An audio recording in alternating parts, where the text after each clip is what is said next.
Hi, this is Tom from BlackToad Studios, and this is my esteemed colleague, Dom. Hi. And we're here to give you another update on various things going on in the 40k world, and also probably some studio stuff at some point. Yeah, kind of definitely. just trying to keep this a regular thing because we quite enjoyed it last time. We've been doing quite a lot of research again into all the changes coming up in 40k. Yeah. Especially with 8th. Yeah, the 8th edition. So it's a bit of a roundup from our last video of everything that's been released since then, and just our views on how it's going and what there is to look forward to. Because once again, unfortunately, we're going to be very optimistic about things. But to be fair, I don't think there's much to be negative about, is there, at the moment? So No, it's all good. I'm very optimistic so far. I haven't really heard much I dislike to a point where I wouldn't play it again. So the army's not going on eBay yet, so sorry about that, guys. Yeah. I think when we did the last update, everything was quite young in the point of being released and stuff, news and things, because it just put like a teaser out, hadn't they, really? That was pretty much it. And we were speculating more than anything.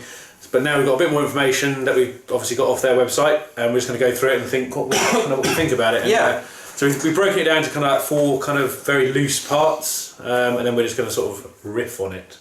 Yes. Improv. So starting off with the shooting phase, which was being slightly redone. Obviously now there's no table for ballistic skill. It's all fixed value for shooting. So if you're going to shoot something, you're always going to hit it on whatever's on your data sheet. Yeah, so it's pretty nice and easy. Yeah. Although to be fair, it was pretty easy before. So it's not really a great change one way or another. I think they've opened the door for modifiers. Yes. So I think there will be probably things that go, oh, that's going to make it a bit harder for you to hit now, so I'll minus it off. Yeah, so a bit like previous editions where they've had that as well.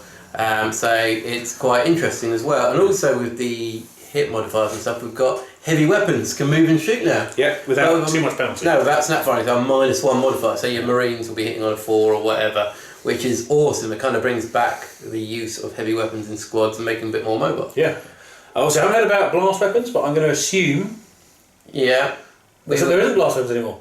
So no, there isn't. There's a good point. It's D6. Yes, D6. Sorry, pardon me. So actually, that's a big change actually in that case, because obviously things like your plasma cannon in a Marine squad. Yeah. If you moved it, it was basically useless. Yeah. No, definitely. And also being able to shoot at different targets as well, which we'll get into later. Yeah. So it's very good, especially for instance, like guard armies as well. It makes having that heavy bolt or autocannon or mortar even very handy. You're actually able to use it and move. A little bit more interesting. Yeah, a bit more variety in your army list, I think that's probably the best thing. And obviously cover saves, which is quite another interesting topic, because obviously now cover saves, they don't give you a separate save, they give you an improvement.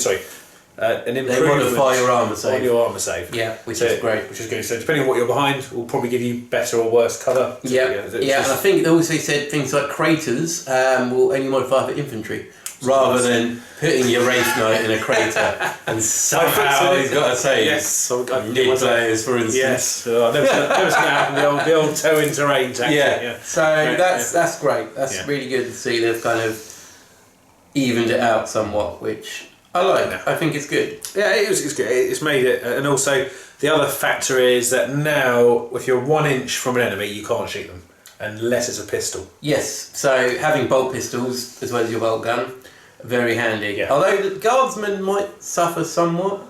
No las pistols? No las. Well, the sergeant. we know of. The sergeant's got the las pistol, so that'd be quite interesting. They might stretch out to funding the guardsmen to have a couple of las pistols here. True. So, but look at it anyway. It kind of seems a bit more assault friendly. Yeah. That your assault squads, for instance, your Corn Berserkers, your assault marines and stuff, are actually able to do more than some other squads were able to do anything. So that's quite good. Yeah, because obviously one other question that might be interesting to get answered is obviously, can you overwatch if you're 1 inch away? You still make a charge roll, don't you? It's an interesting question, but I reckon you still get overwatch. Yeah. This brings us nicely onto the charge phase. Yes. So now, when you charge, you still get, I think it's still 2d6 as normal. Yeah. However, you only have to get 1 inch away now. Mm-hmm. Probably doesn't make much difference because it just means you'll be aiming 1 inch in front rather than trying to get into base contact, which is fair enough. Yeah, and also charges hit first. Yeah, that's... Unless, which I'm quite happy about, you are Slaneshi, or you've got or Nids have got stuff, or I'm sure Elder are going to have things as well. Like Yeah, I think there's going to be a selection of units, especially assault-based ones, which will have some form of advantage. But yeah, I mean, the good thing is Slanesh demons, Slanesh players. Well done, Slanesh, for holding on. Yeah, I got an awesome bonus in combat for being able to like strike first. Yeah. Exactly. It's going to be amazing. And also had like Banshees as well. Banshees. It's nice to see them on the same top. I haven't seen Banshees. them for like I can't remember the last time I saw them. Yeah, not really very often. You know, it's just big jet bite spam. Yeah, there's going to be some nice war gear upgrades for particular squads, making them more worthwhile. But no, it's good. I like it. Sounds interesting. Anyway. Yeah, and then we'll move into the fight phase, which we can add in a couple of extra points from this as well. So obviously, actually in fight, so you can hit first if you charge. Yeah. This is something else that overrides that particular rule. Yeah, like we're saying, like Slanesh demons, they would override it. Yeah. But at the same time, it's massive bonus for assault army, especially orcs going in and not getting hammered by marines, and then the two orc survivors going, "Oh, I can't do anything. I'm dead." And then on the flip side of that, now any other combat after that particular initial phase is now activation based, so you'll be able to pick which one of your units goes first, and then you'll switch to your opposing player. Yeah. So you'll be like, I'm going to activate this one, resolve that combat, and the other player goes, okay, well I'm going to do this one over here. Which I think is a really nice tactical change. Yep, definitely. Because it means that you can pick things that well, two ways. Number one, you can pick something that maybe you're going to lose, and you know it is, but you can get your hits in first, so you can try and split it down. Or one that you know is going to survive. Yep. Well, it depends on your target priority, doesn't it? For instance, if you're a dreadnought and you go into combat against some Terminators with Thunderhammers, and you know full well that you're going to get absolutely destroyed. When it hits. You'll be able to go, well, dreadnought, I'm going to go first. I'm going to kill, hopefully 4 of them, whatever. 3 or 4 of them off, and I might be able to survive the odd ones. No, dreadnoughts might get 8 attacks. But then dreadnoughts have got lots of wounds now, and it doesn't work. Yeah, it's not the same. No, exactly. You have to change this whole way of thinking. Yeah. You have been for the last. Yeah. How many years? Yeah. 6, 7 Fair years. few It's years, been real. It's a real big flip Yeah. on certain things. But for instance, like hit rolls now. There's no comparison of tables. No. You just. Yeah. You hit on what you're told. That's the way it is. So, and wound rolls, which we'll come to in a minute. Yeah. Have slightly changed. So yeah, that's a bit of the breakdown of some of the phases. So we'll now have a quick look at maybe some of the unit rules and stuff that might have changed, or the models and characters and things. Yeah, so like we've discussed previously, vehicles are no longer vehicles. They are normal creatures or monstrous creatures or whatever. And so super heavies, they've gone. They've just got loads of wounds. And loads of wounds. I've seen some pretty big numbers. And around, toughness as well would be quite interesting as well to see if the toughness will increase more for what was a super heavy than it was previously. For instance, you'd only get normally armour value 14 with like the odd exception. Yeah. Will a Baneblade have a better armour value and higher toughness? A higher toughness than a Lunar Russ? In theory, it should have, but in the old rules, both had front armour 14. And also, you were fixed at 10 in the old rules. Yes. Now you fixed at 14 for. Armour value 14. But obviously, with toughness, obviously, we'll go over 10 now. Yeah. So you can get some pretty crazy. Numbers. So obviously, there's no super heavies, no gargantuans, and also I think when big models take wounds. I think their effectiveness drops. Yes, yeah. So that's quite nice as well, that you will be able to do some damage. So you might, in the old rules, sometimes go, well, I've got no chance of killing that. I'm not really going to bother. But if you can lower its combat effectiveness and its shooting, you'll be able to go, actually, I might fire a few weapons at it. Just so we can chip it a bit. Just so you can lower its firepower, its output, or its combat ability. For instance, I think the example was the Morkanaut they use. Yeah. So all players listen to this one. It's really good because obviously now that unit has become a bit more effective because it's now wounds based and not going to get one shot with a lucky battle shot. And I think was it 18 wounds? No, it might be less than that. But anyway, the fact is, every 4 or 5 wounds it loses, its movement drops by inches. So obviously, as John was saying, you could pick something that you don't want to move around the borders freely, get off enough wounds that it's only moving 1 to 2 inches a turn.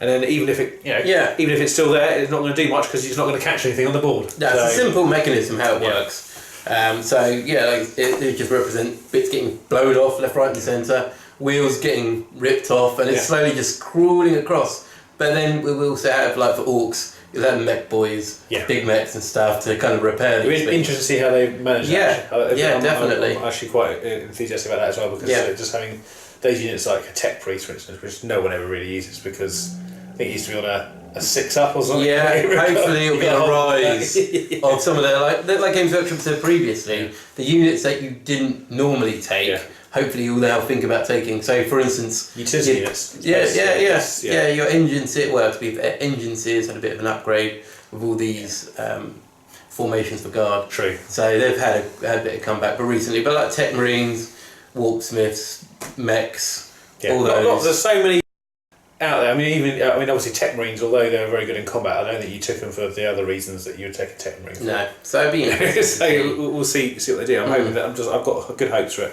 The other thing, going on to characters actually, obviously they've changed the way they work. Good link. Yeah, it was good. You just slid that in. Yeah, no one knows until I mentioned it. You ruined it. Yeah. But they can't join units now.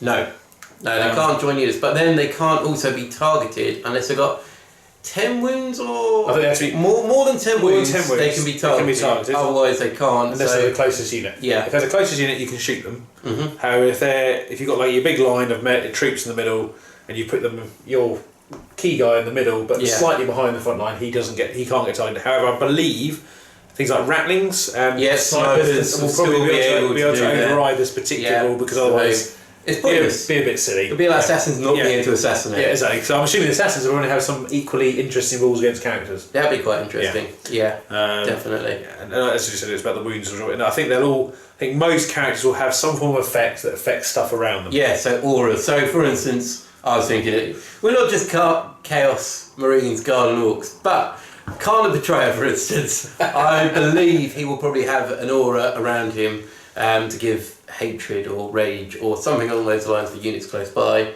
Same with guard ones as well, especially commissars. Yes. Have like an aura of discipline around so them. it makes them a little more... I think there was some stuff about commissars actually, but I haven't read it fully. There's been a couple of faction focuses that come Yes, there has, which have been quite nice. So I think the demon one was quite interesting, and how they've really focused each level of the demon. So I think all their characters are going to have something very specific to their thing. Yeah, so it'd be quite interesting with them as well.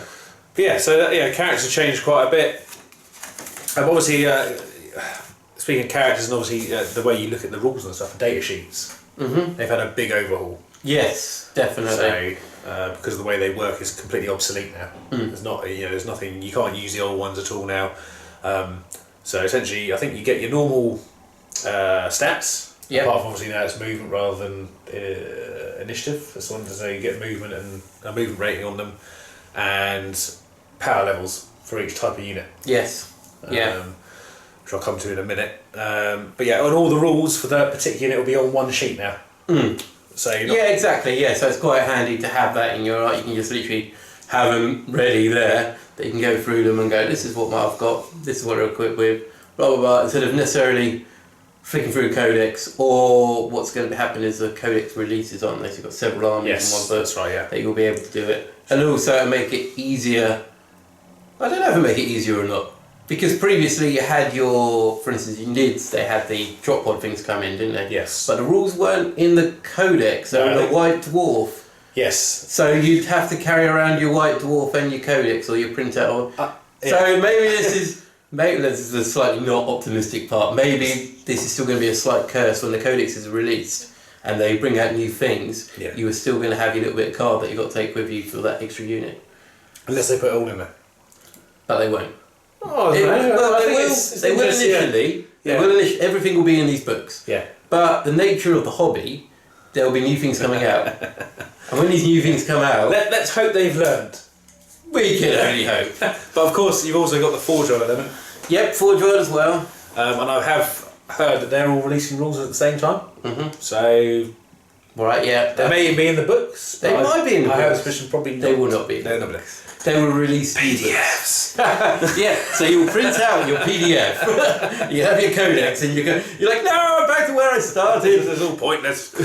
I think so all the rules for all the weapons they can use, all the special rules, all of the keywords that are quite important now for linking up units. Yep. So you got your special rules. So obviously they've released a few snippets, haven't they? Yeah, yeah. So I think you got the Rubric Marines, which had some form of the False Emperor, follows the False Emperor. Yeah, follows the False Emperor. We don't know what that does, but I reckon it's just going to be the same as Victims of Long War, but it's going to be a broader thing than, you know, you go against Sisters of Battle, but somehow because they're women and they're not Space Marines, Chaos are a little bit more friendly towards them. That would not happen. No, because obviously that's what brings us into the keywords thing, because I imagine it'll probably be keyword Imperium. Yes, I would have thought so. And therefore, if you're an Imperium follower, you naturally follow the Emperor, well, normally. I don't know, because there's some like dodgy factions out there.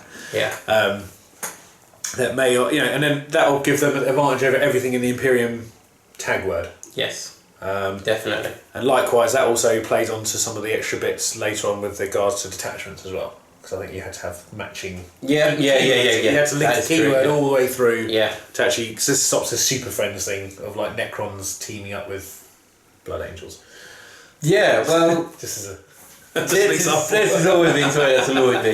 But hopefully it won't happen. But what I've said previously to yourself is, what annoys me is when they had these things, for instance, Blood Angels and Necrons, where it happened once, but somehow it's now accepted that happens all the time. Yeah, there's no, and then Necrons for some reason fine now. Yeah, Necrons, Blood Angels are just like bro fisting it across the universe. Or deep striking Land Raiders, because it happened once or a couple of times. Suddenly this is such an achievable thing and happens all the time. And you've got like Elder and Tal working together seamlessly and all the time. Neither have got their own agenda or anything. No, not at all. Especially Elder, they have no agenda. No. Always want to help everyone out. Yeah, no manipulation whatsoever. So obviously another thing on the top, obviously in the top left-hand now corner, you get your power level, which is a very loose approximation of how powerful that unit is in the kind of 40k universe. So I think the Rubric Marines were power level 7 or 8. I think they were. Just as an example. I'm not too. You know, the power levels are a rough guide for instance, if you want to do a narrative-based game, to a degree, you can go power level, whatever, 30, and then you pick your 30 points worth, without going into too much detail. But obviously for match play, they've gone granular. So you basically, you go the old rules. So anyone worrying about that, don't worry about it, because apparently that's all in there. Yeah, so your men would be like 13 points for a Space Marine still. Upgrade points for... Yeah. Everything is costed, apparently. Yeah. So that's a good thing, because I think if they hadn't done that, I think that would have probably caused quite an uproar. I think, because I think people who play games. Yeah, I've had that before with my. I used to do Blood Angels, and back when I did Blood Angels, the Codex was the White Dwarf. Yeah. And I made my Flesh Terror army list. It was awesome. My Assault Marines were all equipped, and then they released the Codex, and the loadout was different to what I had. So then all my Marines became invalid, where I had to cut hands off.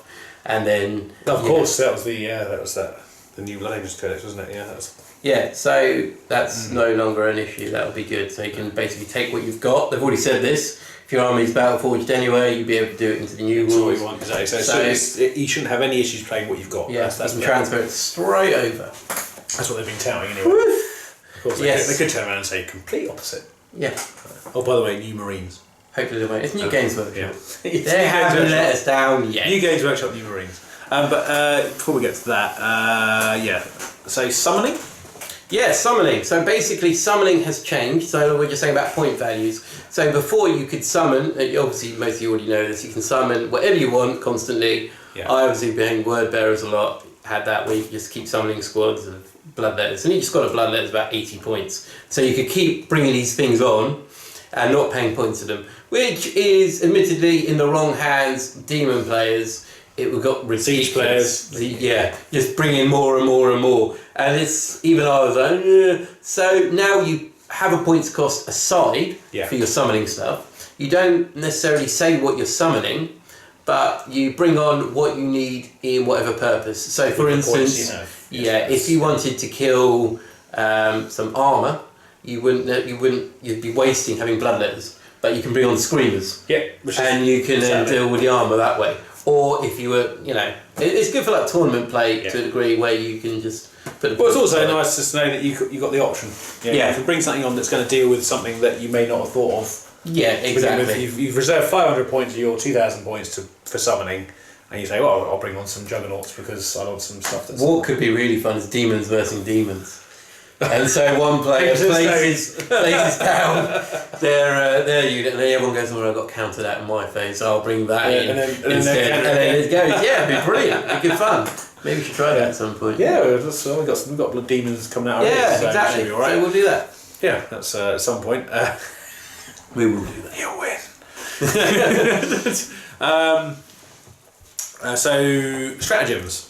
Another little thing that's been sort of tied to do with detachments and stuff. Yeah, It's sort of loosely kind of a big subject, really, to be honest, because I think it's going to be one thing that changes the game quite dramatically from how you design your armies. I think, because they've got small detachments, big they've got detachments that cover big trees, essentially, of troops fastly, the usual stuff, but to get points, stratagem points, you had to fill out the bigger trees. Yes. Yeah, or command points. Also, I think you take particular characters as well. They were saying about beyond the fell-handed, if you take him, you get 1 point. 1 point for him. So I imagine it would be bringing certain units in. For instance, you'd have your Abaddon or your Fracker, and you get more. So you wouldn't always take a Fracker, for instance. Maybe, I don't know, maybe all players take Frackers a lot. Yeah. But you'd go, oh, well, I'm getting more points for taking Fracker, so actually I might take him now, and then it'll give an army bonus for... There's probably other things that with him as well. So, and basically, you fill out a nice bit of attachment, you get yourself 9 command points or whatever it is. They can be used to buy stratagems throughout the game. Yeah. And I believe it's 1 per phase. I think you can use. Yeah. 1 per phase. Yeah, they've got different values as well, haven't they? And they've released a couple of them. I mean, one of them was you can say, I want this unit to attack first, and it overrides. Or counter attack. There's one for counter attack, for like 2 points, I think. Yeah. So that unit would then gain counter attack. And things like that. So you can shift certain parts of the battle in your favour using stratagems if you need to. Yeah. To maybe give you an advantage at a certain point when you feel like you're being overrun, or you can't handle what's going on. You need this to sort of just give you a bit of a boost or an edge. Yeah, I really like it. I think it adds a lot of tactical play where previously, for instance, Games Workshop, through all these releases, have put little snippets of what's really annoyed them. For instance, special characters having like bubbles of special characters, and then it's some of them are really unrealistic. But they've kind of gone, no, we're not having that anymore. We're going to make it a more fun, even game for everyone, instead of you feel forced to take particular. Because everyone has access to these. There's no kind of hiding them away. I mean, I'm assuming they'll have army specific ones at some point. Yes, I imagine they will. But that'll be for that. I mean, that kind of adds to the flavour in my opinion. Yeah. So no, definitely. It makes sense because I'm hoping you'll see stuff. Because I think I did see a data sheet with they have confirmed there's chapter tactics in there because they've put in little brackets underneath the space marines which is chapter.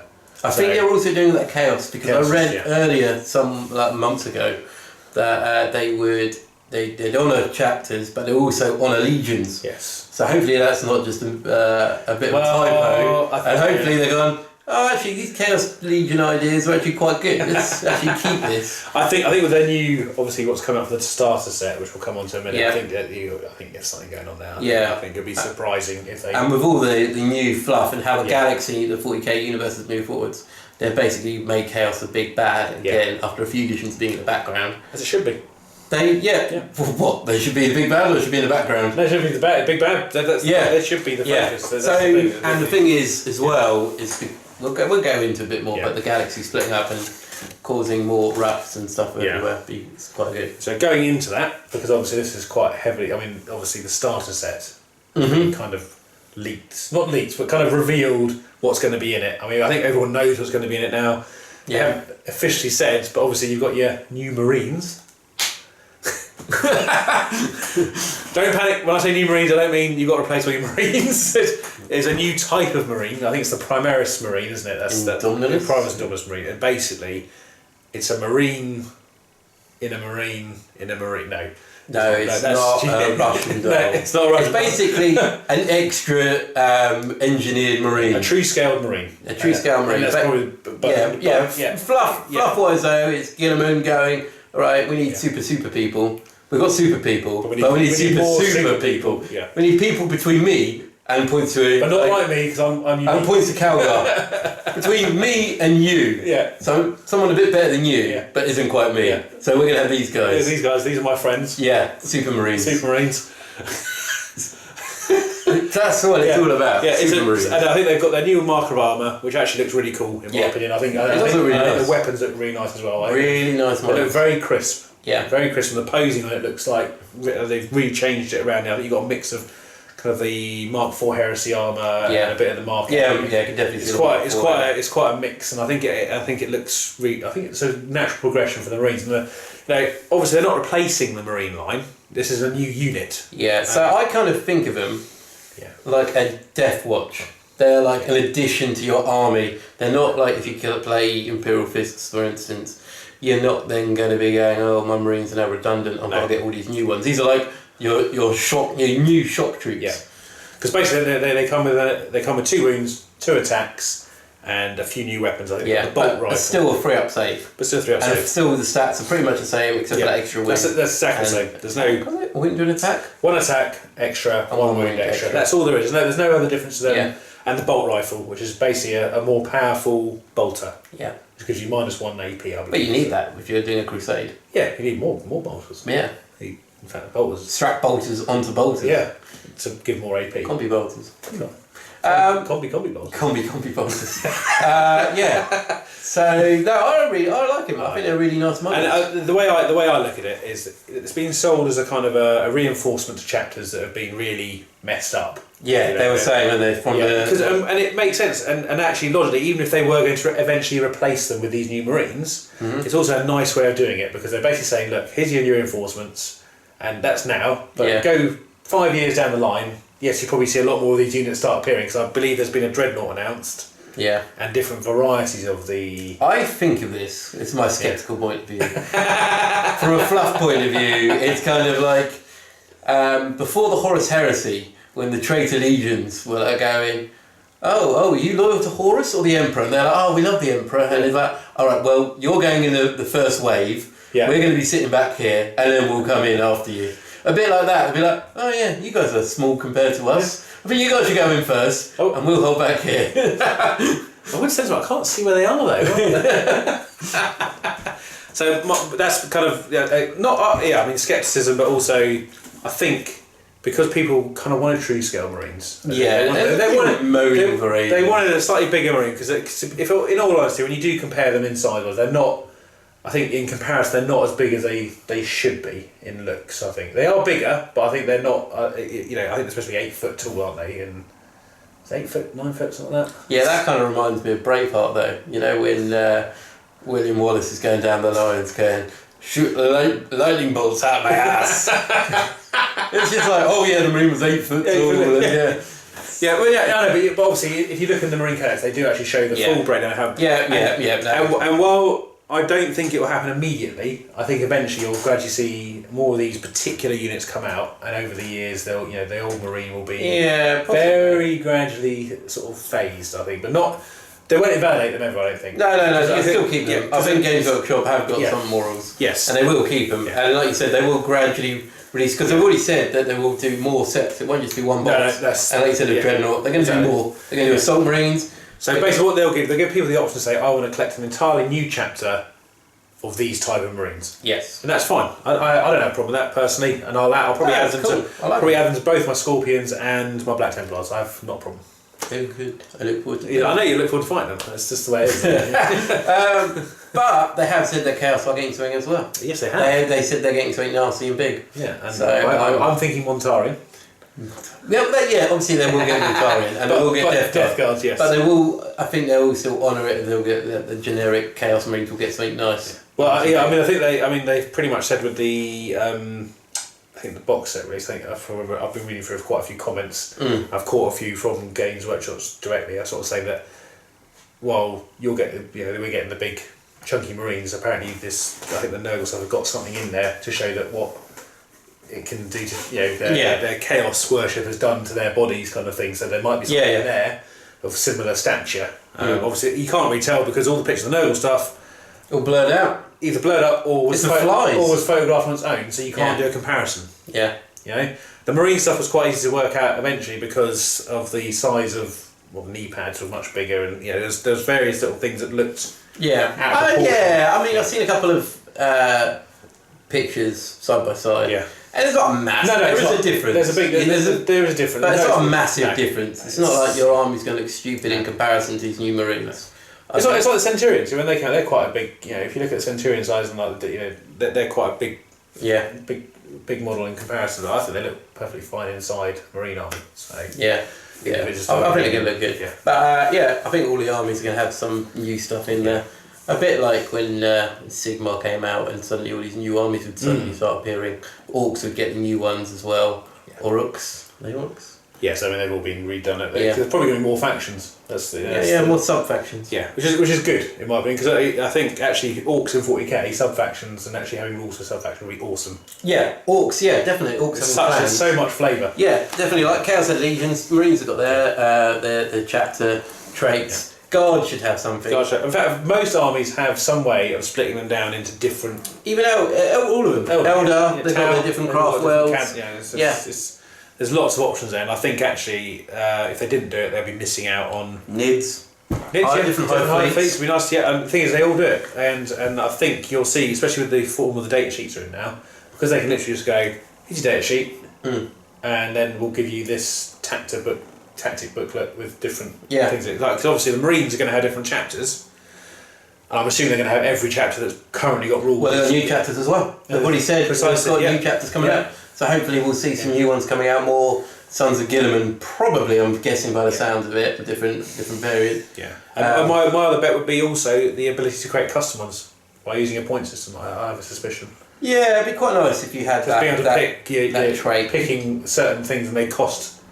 Do you remember Guard used to have? I don't remember if you were still playing Guard. Was it Doctrines? Doctrines. Yeah, I Guard Doctrines. I wasn't make playing my own regiment up, but I had seen. Which is really cool. Yeah, so it'd be quite nice if they did do something like that. And I think because that gives people narrative reason to create new things themselves. So. And we're slightly going away from subject here, but. Are we? Yes. It's a hobby channel. Yeah. The Indominus Crusade. Yes. So basically, Gilliman's going back and he's like, claim this space. I've had enough. Yeah, and which is quite cool for us on the channel because obviously he's wrangling a lot of chapters in.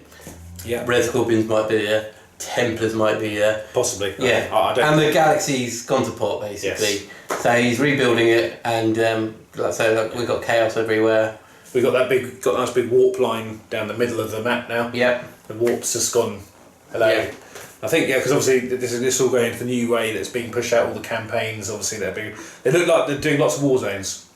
Oh yeah, and that's another thing. I don't think we mentioned before. No. That the war zones have now, for instance, Armageddon, that has been always Imperial and Orcs, have suddenly now got Khorne demons in there. Yeah. I think Baal has. Baal's in a bad place. It is in a bad place. Yeah, because on the opposite side of the warp rift, probably chaos. And I don't think they can get any help. Southern Tau. Yeah, it's brilliant. It's like all these little factions getting extra war zones in there because previously we've always talked about like doing a war zone, but it's been very difficult to get the correct factions. Exactly. So now if they add a third one in, you can then go, oh okay, we can probably fudge it. Yeah, we can but that's it. So Orcs with Khorne swords. Debatable. No, not doing that. Okay. No, that's fine. But essentially, it's all a good thing in my opinion. I think they've gone really good with the rules, and they've gone. Let's make lots of fun narrative locations to play games, and actually make them come back so they're accessible and everyone can play them. Yeah, definitely. That's the main thing. Yeah, well. I think that's about it, really. That's it, yeah. So yeah, we're going to carry on doing these videos if you've enjoyed them, like once a month or whatever. We'll do as many as we can, but definitely once a month. And essentially, if there is anything that you guys would like us to talk about, we're open to suggestions. Yeah. By the way, we're not doing Stella. No. We're on some Witchwood Brewery this week. So sorry for the bad choice in drinking. That is Tom's choice, by the way. It was my choice. I tend to buy it because we're at my house now. So it's volume. Volume of alcohol for Tom. It's not quality. It's quantity for Tom. But Anyway, so yeah, give us some topics if you want, and we're happy to sit here and have a good chat over them. And also, as you're watching our channel, if you have enjoyed what we talked about, and if you're liking what we're doing, give us a like and a sub. Yeah. Especially if you've watched all the way to the end here. Yeah, because we're in dregs now. We're just plucking stuff from the floor. Yeah. So thanks for watching anyway. Yeah, cheers. Really appreciate it. So, This is Tom. And Tom. BlackToad Studios. Take care and see you soon. Bye.